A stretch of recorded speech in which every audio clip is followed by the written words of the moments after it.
Yes, dear student, gravitation का chapter में से क्वेश्चन नंबर 7 सोल्व करेंगे। पहले सवाल को अंडरस्टैंड करते हैं। Compute the gravitational attraction between the two college student of mass 80 and 50 kg respectively. यानी दो स्टूडेंट हैं जिनका एक का मास 80 और एक का 50 है, और दरमियानी जो फासला वो एक दूसरे से है वो 2 मीटर है। इसके अंदर हमने से फोर्स मालूम करना है, और फिर यहाँ पे एक बात कह रहा है कि is this force worth worrying about, यानी ये फोर्स जो लग रही है इससे तालिब इल्म के लिए कोई परेशानी है या कोई उनके लिए तकलीफ का बाइस है, ऐसा जानते। पहले इसको डेटा गिवन इसका रिक्वायर्ड मालूम करते हैं। सबसे पहले देखिए हमारे पास मास है, और मास आपको पता है कि आपकी बॉडी के अंदर जितना भी मैटर है कि वो एक मास है। ये हम इसकी तारीफ ये है कि quantity of a matter in a body is called the mass. यानी अब एक बॉडी हमारे पास है M1 कह लेते हैं, इसका मास हमारे पास क्या है 80 kg है। दूसरी बॉडी को हम क्या करेंगे M2 कहेंगे, वो कितना है 50 kg हमारे पास है। ये दो हमारे पास मास है। क्लियर? अब हम बाकी चीज इधर सोल्व कर लेते हैं। अब हमारे पास क्या है 2 मीटर, ये क्या होगा रेडियस है, 2 मीटर है। अब इसके बाद हमारे पास देखिए हमने यहाँ पे फोर्स फाइंड आउट करना है। आप याद रखिए फोर्स का तो ये जो न्यूटन लॉ ऑफ ग्रेविटेशन है उसके मुताबिक फार्मूला क्या बनता है कि F equal to G_m1 m2 by r square. तो यहाँ पे G कैपिटल G आप लिखेंगे जिसकी वैल्यू क्या है 6.67 इंटू 10 की पावर -11 न्यूटन मीटर स्क्वायर पर केजी स्क्वायर। क्लियर? अब देखिए रिक्वायर्ड में हमें क्या फाइंड आउट करने को कह रहा है। अब आपको देखें जो भी डेटा गिवन आपके पास मौजूद है उसको देख के आपके जहन में ये फार्मूला आ जाता है। क्लियर? कि भाई ये हमारे पास फोर्स हमने मालूम करना है, 2 मास है और एक हमारे पास रेडियस है, तो फौरन हमारे जहन में फार्मूला आता है। मैंने आपको कहा था कि जब भी आप सवाल करें आपने सवाल को नीट एंड क्लीन करना है और डिस्ट्रीब्यूशन से करना है। पहला सवाल जो भी हमें गिवन मटेरियल होगा वो डेटा गिवन में हम राइट कर देंगे। जो चीज़ हमने फाइंड आउट करना है, कैलकुलेट करना है, उसको हमने रिक्वायर्ड की हेडिंग डाल के रिक्वायर्ड में लिख देना है। सॉल्यूशन में हम फार्मूला, अब ये हमारे पास जो क्वांटिटीज अवेलेबल हैं ये किस फार्मूले में आती है, तो फार्मूला हमारे जहन में आता है F equal to G_m1 m2 by r square. फौरन हमारे जहन में ये फार्मूला आ जाता है जो लॉ है किसका न्यूटन का, ग्रेविटेशन का लॉ है उसका। ये फार्मूला G की वैल्यू क्या है 6.67 इंटू 10 की पावर -11। अब M1 कितना है हमारे पास, M1 आपके पास देखिए यहाँ लिखा हुआ है 80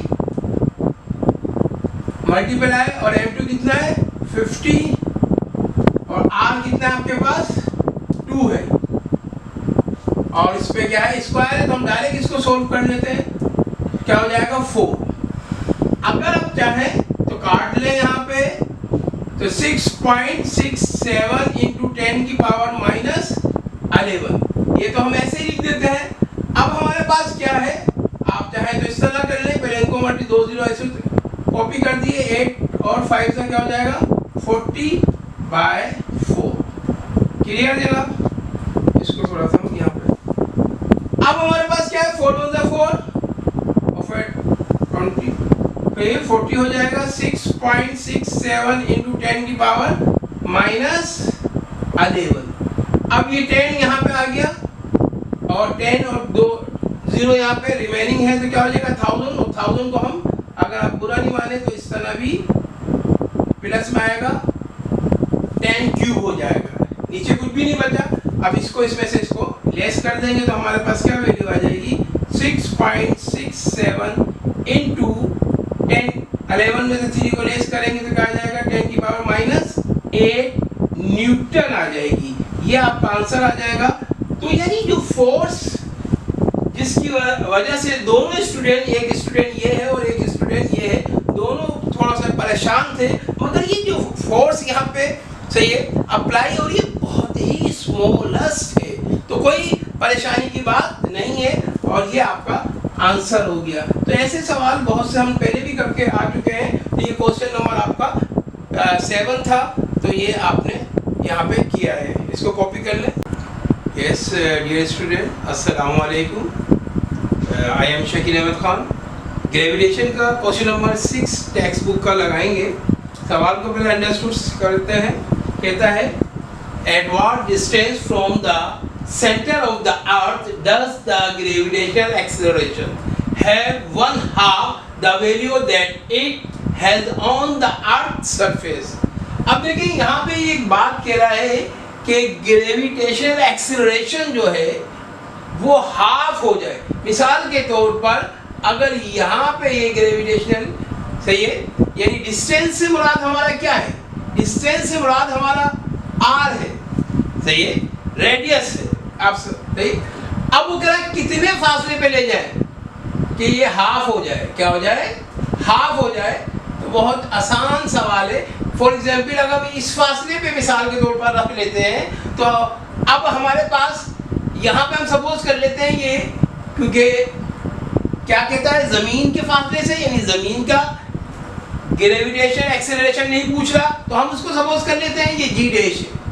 अब क्या कहता है, यहाँ एक बात आप और से समझिएगा, यहाँ पर वो ये कह रहा है कि हाफ हो जाए, क्या हो जाए, यानी हाफ हो जाए, यानी 1/2 यानी 1/2 और 1/2 कर लिया। किसका 1/2 हो जाए, सही है, अर्थ ऑफ सरफेस का, सही है ऑन, यानी याद रखिएगा हाफ कह रहा है किसका, यानी जो ग्रेविटेशनल एक्सेलरेशन है अर्थ का उससे हाफ हो जाए। अब सपोज कर लें कि हमने अर्थ का ग्रेविटेशन को जीई सपोज कर लिया तो उसका हाफ हो गया ये। तो ये आपने एक थोड़ी सी इसमें अंडरस्टैंड करने वाली बात थी, वो आपने ध्यान में रखना है। मैंने आपको समझाया था, चाहे आप केमिस्ट्री करें, फिजिक्स करें या मैथ की भी कोई थ्योरिकल प्रॉब्लम आ जाती है तो आप उसको क्या करें, बिल्कुल नीट एंड क्लीन करेंगे। तो मेरा तरीकेकार होता है कि पहले हम डेटा गिविंग में क्वेश्चन में जो भी मटेरियल हमारे पास गिवन होगा उसके मुताबिक, अगर आप यहाँ पे देखें तो यहाँ पे हमारे पास यहाँ पे एक वैल्यू गिवन है जो हमने सपोज करना है कि जी कितना है, वो हाफ था किसके, जमीन के ग्रेविटेशनल एक्सेलरेशन के, यानी सपोज कर ले ये हाफ था किसके, जमीन के, तो हमने ये लिख दिया। अब जो चीज़ हमें रिक्वायर्ड में मालूम करना है वो क्या है, डिस्टेंस से, यानी हम इसको कर लेते हैं r। अब ये जमीन का r नहीं है तो हम इसको r डैश के सपोज कर लेते हैं यहाँ पर। ये हमने इसको फाइंड आउट करना है, कैलकुलेट करना है, डिटरमाइन करना है, जिसको हमने रिक्वायर्ड में शो करना होगा। 2 स्टेप होगा, डेटा गिवन में जो चीज़ गिवन होगी क्वेश्चन में उसको राइट कर दिया, रिक्वायर्ड में जो चीज़ हमने मालूम करना है। बाकी में यहाँ मार्जिन के बाद थर्ड हेडिंग जो हमारी होगी वो क्या होगी, सोल्यूशन होगी। आपको पता है सोल्यूशन लिखने से पहले अगर आप चाहें तो फार्मूले की हेडिंग लिख लें, डेटा गिवन और रिक्वायर्ड को देखते हुए।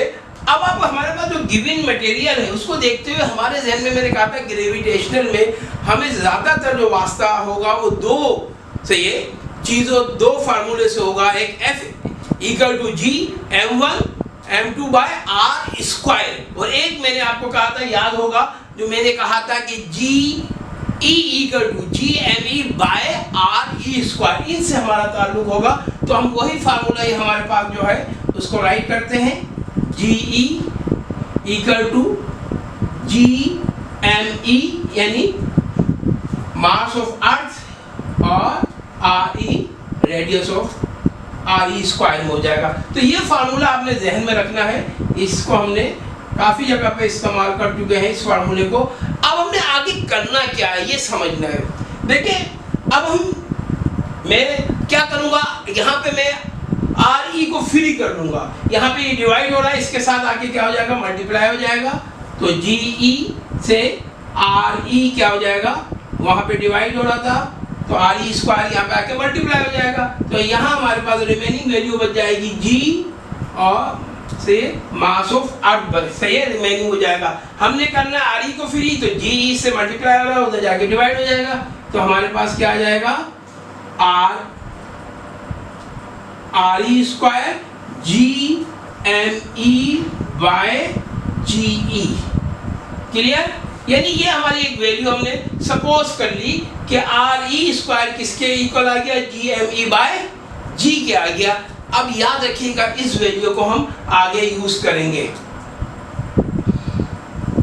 अब देखिए क्या करना है, हमें याद होना चाहिए हमारा जो मेन फार्मूला जो हम बनाने जा रहे हैं वो क्या है, G E equal to G M E by R square. अब जी हमने जो फाइंड आउट करना है, सपोज कर ले हमने यहाँ पे जी को जी डैश कर लिया है डिस्टेंस फाइंड आउट करने के लिए, यानी इसका आर। तो हम क्या करेंगे, जी को यहाँ लेंगे, जी के मुताबिक चेंज कर लेंगे इस फार्मूले में, जी डैश इक्वल टू क्या कर लेंगे, G E M E by R E square. Clear? R E square. अगर जी डैश हमने शुरू में सपोज किया हुआ है कि जी डैश इक्वल टू हाफ जी ई के बराबर है, तो इसकी जगह पे हम क्या रख देंगे, इसकी वैल्यू रख देंगे क्या है, हाफ जी ई। क्लियर जनाब? कोई कंफ्यूजन वाली बात नहीं है, यहाँ पे बहुत ही इजी है, आपने सिर्फ अंडरस्टूड करना है, कोई चीज मुश्किल नहीं है। अब देखिए जो जी डैश था हमने क्या सपोज किया था कि जी डैश इक्वल टू जो गिवन क्वेश्चन में जो मटेरियल दिया हुआ उसके बाद हाफ था किसके, जमीन के ग्रेविटेशन एक्सेलरेशन के, हमने वो वैल्यू यहाँ। अब हम क्या करेंगे, इसके अंदर याद रखिएगा इस वैल्यू में हमने क्या करना है, यहाँ पे आर को फ्री कर लेना है। क्या कर लेना है, आर को फ्री कर लेना है। तो हम आर को इधर ले आएंगे, डायरेक्ट कर देता हूं मैं आर ई स्क्वायर, ये आर ई स्क्वायर हमारे पास इधर आ गया, और इन सब चीजों को हम उधर ले जाएंगे तो फ्रैक्शन चेंज होगी, तो क्या हो जाएगी, ऊपर 2 आ जाएगा, जी एम ई बाय ये यहाँ पे मल्टीप्लाई इधर आके, सही है, ग्रेविटेशन ऑफ एक्सीलरेशन यहाँ आके क्या हो जाएगा, डिवाइड हो जाएगा। अगर आप जहन में रखें आर ई, आपके जहन में होगा are E square 2g me by g, तो आर ई आपने इसको यहाँ पे जहन में रखना है कि ये किसके इक्वल टू वैल्यू हमारे पास आ रही थी। तो अब हम क्या करेंगे, यहाँ पे देखिए half G M E by R E square था, यहाँ पे हमारे पास R E square equal to 2g m e by G E आ गया। अब हम क्या करेंगे, अगर आप जरा सा सोचें, मैं अगर इसको आपकी थोड़ा सा इजी कर दूं आपके लिए तो आपको प्रॉब्लम नहीं होगी। मैं 2 को यहाँ रख देता हूँ, क्लियर, और G M E by G E, clear, ये मैंने इजी कर दिया आपके। जी एम ई बाय जी किसके इक्वल है, ये देखिए जरा, हमने शुरू में कहा था इसको, ये फार्मूला जो मेन फार्मूला है G E equal to G M E by R E square, इसको फ्री किया था तो आर ई स्क्वायर किसके इक्वल आया था, G M E by R E square. तो अगर मैं आप मेरे से आप एग्री करें तो मैं अगर इसकी जगह पे, इस पूरे की जगह पे ये किसके इक्वल हो रहा है, आर ई स्क्वायर के, तो यहाँ पे मैं आर ई स्क्वायर रख देता हूँ। क्लियर जनाब, कोई प्रॉब्लम वाली बात नहीं है। अब देखिए आर ई स्क्वायर हमने क्या है, अगर हमने फर्ज किया ये आर डैश है तो हम यहाँ पे सपोज कर लें ये आर डैश स्क्वायर कर लेते हैं। हमने यहाँ पे आप चाहे तो शुरू में ही चेंज कर ले या फिर बाद में कर ले कोई। अब इसका रूट निकाल लेते हैं, R2 का क्या हो जाएगा, R1 हो जाएगा आर डैश, सही है, और 2 का रूट निकलेगा नहीं, इसको अंडर रूट में लिख लेते हैं। R2 का आपको पता होगा कि मैं रफ में समझाऊं, अगर b स्क्वायर है तो b का मतलब क्या है, b इंटू b, अगर अंडर रूट में लेंगे तो पेयर बनेगा तो एक b बाहर आ जाएगा। तो इसी तरह आर ई पे स्क्वायर है तो क्या हो जाएगा, आर ई हो जाएगा। अगर 2 का आप, क्लियर, अगर इसको मैं यहां पे कर लेता हूं, अगर आपको याद हो अंडर रूट 2 की वैल्यू याद है आपको क्या होगी? अगर √2 की वैल्यू निकालें तो क्या होती है आपको पता है? 1.414 ये वैल्यू होगी। तो हमारे पास आ जाएगा यहाँ पे r डैश हो जाएगा और यहाँ पे क्या आ जाएगा RE यानी रेडियस ऑफ अर्थ की। ये आंसर है। देखिए यही आंसर आपका है। अगर आप चाह रहे हैं 1.414 ये आंसर है। अगर आप चाह रहे हैं कि जमीन का जो रेडियस है वो आपको पता है 6.638 इंटू 10⁶ होता है। अगर आप चाहें तो वहां पे ये रख दें और उससे मल्टीप्लाई कर लें। तो आपका मल्टीप्लाई करने के बाद जो भी वैल्यू आएगी, मैंने क्या बताया कि जो अर्थ का रेडियस है वो कितना है 6.638 इंटू 10⁶। तो हम क्या करेंगे 1.414 इंटू RE की वैल्यू क्या होगी 6.638 इंटू 10⁶ और उससे आप मल्टीप्लाई कर ले 9.022 इंटू 10⁶ मीटर हमारे पास आंसर आ जाएगा। याद रखें, आपने सिर्फ फार्मूले याद रखना है और उसके मुताबिक ये करना है। इसको कॉपी कर लें।